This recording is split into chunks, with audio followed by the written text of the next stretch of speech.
Hello friends, कैसे हैं आप सभी। तो आज मैं आपको जॉन मिल्टन की ऑन हिज ब्राइटनेस को बहुत ही सिंपल भाषा में समझाने वाली हूँ। इससे पहले मैंने शेक्सपियर के सोनेट को 2 पार्ट्स में पढ़ाया था। अगर आपने वो वीडियो नहीं देखा है तो प्लीज़ वो वीडियो देख लीजिए, जिससे कि आपका शेक्सपियर के जो आपके एल्टी ग्रेड में 2 सोनेट दिए हुए हैं, sonnet number 29 and sonnet number 138, जो कि मैंने बहुत ही सरल भाषा में समझाया है। आप उन वीडियो को देख सकते हैं।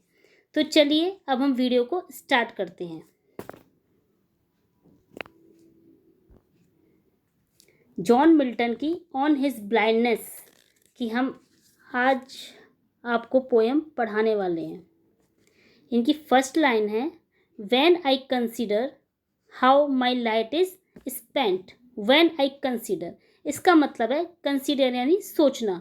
जब मैं सोचता हूँ, how my light is spent, कि मेरी रोशनी से इसमें मतलब है आँखों की रोशनी। How my light is spent, spent मतलब खर्च होना। व्हेन आई कंसिडर, जब मैं सोचता हूँ कि मेरी रोशनी यानी आँखों की रोशनी कैसे चली गई। एर हाफ माई डेज से मतलब है और मेरी उम्र का आधा हिस्सा, यानी आधा हिस्सा भी पूरा नहीं हुआ था। यानी आपको पता होगा कि जॉन मिल्टन जी जब अंधे हुए थे तब उनकी उम्र 44 थी। तो उनका ये कहना है कि मेरी उम्र का आधा हिस्सा भी पूरा नहीं हुआ था कि in this dark world and wide, कि मैं इस अंधेरी और विशाल दुनिया में अंधा हो गया हूँ। And that one talent which is death to hide, और वह टैलेंट या वह प्रतिभा जो मेरे अंदर है। उनके अंदर क्या प्रतिभा थी? उनके अंदर ये प्रतिभा थी कि वह बहुत अच्छी कविताएं लिखते थे, उनकी लेखन की क्षमता बहुत अच्छी थी। तो उनके अंदर जो टैलेंट छुपा हुआ है, जो ईश्वर ने उन्हें दिया है, उसे छुपाना पाप होगा।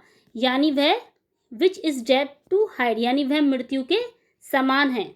लॉर्ड्स विद मी यूजलेस दो माई सोल मोर बेंट, इसका मतलब है लॉर्ड्स विद मी यूजलेस, अब वह मेरे अंदर बेकार पड़ी है जबकि मेरी आत्मा चाहती है कि मैं इसका इस्तेमाल करूं। To serve there with my maker and present, ताकि मैं अपने ईश्वर की सेवा कर सकूं और उन्हें प्रस्तुत कर सकूं एंड प्रेजेंट कर सकूं।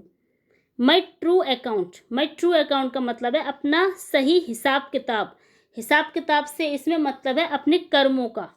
माई true account lest he returning chide, अपना सही हिसाब किताब अपने कर्मों का, ताकि जब ईश्वर पूछे तो मुझे डांट ना खानी पड़े।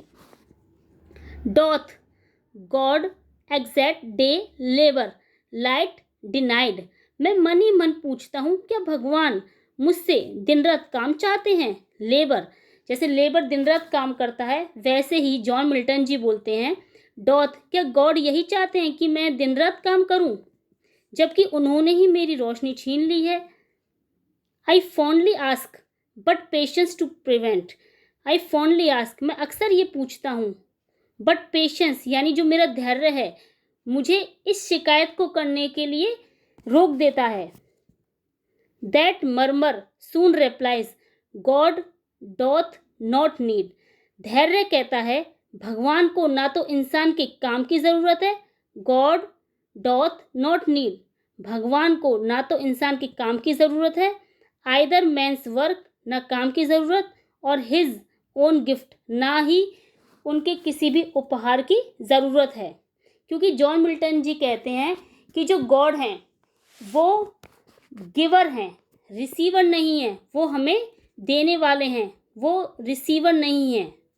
जॉन मिल्टन जी बताते हैं, who best bear his mild yoke they serve him best his state, जो लोग भगवान के हल्के बोझ धैर्य आज्ञा को सहन करते हैं वही उसकी सच्ची सेवा करते हैं। His kindly thousands at his biding speed, उनका राज्य राजाओं जैसा है, हजारों फरिश्ते, thousands at his biding speed, हजारों फरिश्ते उनके आदेश पर तुरंत काम करने को तैयार रहते हैं, स्पीड में रहते हैं। एंड पोस्ट और land and ocean without rest, और वे बिना रुके जमीन, लैंड एंड ओशियन, जमीन और समुद्र की भांति दौड़ते रहते हैं। They also serve who only stand and wait, पर जो सिर्फ खड़े रहकर धैर्यपूर्वक प्रतीक्षा करते हैं वे भी इंसान की, यानी वे भी इंसान होते हैं। इसका मतलब है वे भी ईश्वर की सेवा करते हैं। तो इसमें जो मेन जॉन मिल्टन जी परेशान हैं, उनका मेन इस पोएम को लिखने का ये मकसद है कि जॉन मिल्टन जी इस कविता में बताते हैं कि उनकी आंखों की रोशनी चली गई है और वह अब परेशान हैं कि वह अब ईश्वर की सेवा कैसे करेंगे, वो गॉड की अब सेवा कैसे करेंगे। अंत में उन्हें समझ में आता है कि भगवान को केवल काम ही नहीं चाहिए बल्कि धैर्य और विश्वास से की गई भक्ति ही सेवा होती है। तो इसमें ये बताया गया। तो इस पोयम का मोरल है कि भगवान की सेवा केवल कर्म से ही नहीं होती बल्कि धैर्य और समर्पण से भी की जा सकती है। तो आइए मैं आपको इसका समरी बता देती हूँ। इसकी जो समरी है, जॉन मिल्टन अपनी अंधता से दुखी होकर सोचते हैं कि वह भगवान की सेवा कैसे करेंगे। उन्हें डर है कि कहीं भगवान उनसे नाराज ना हो जाए, पर धैर्य उन्हें सिखाता है, उनके अंदर जो पेशेंस है वह उन्हें सिखाता है कि भगवान को केवल सक्रिय काम करने वाले ही नहीं बल्कि धैर्य और श्रद्धा से इंतजार करने वाले भी भक्त प्रिय होते हैं, जो उनकी सच्चे मन से सेवा करते हैं। तो इसका असली संदेश, जैसे मैंने आपको अभी बताया था, कि भगवान की सेवा केवल कर्म से नहीं बल्कि धैर्य और समर्पण से भी की जा सकती हैं। तो ये आज मैंने आपको जॉन मिल्टन की ऑन हिज ब्लाइंडनेस को बहुत ही अच्छे तरीके से समझा दिया है। अगर आपको इसमें किसी भी प्रकार का कुछ भी समझ में नहीं आया हो तो आप कमेंट सेक्शन में पूछ सकते हैं। धन्यवाद।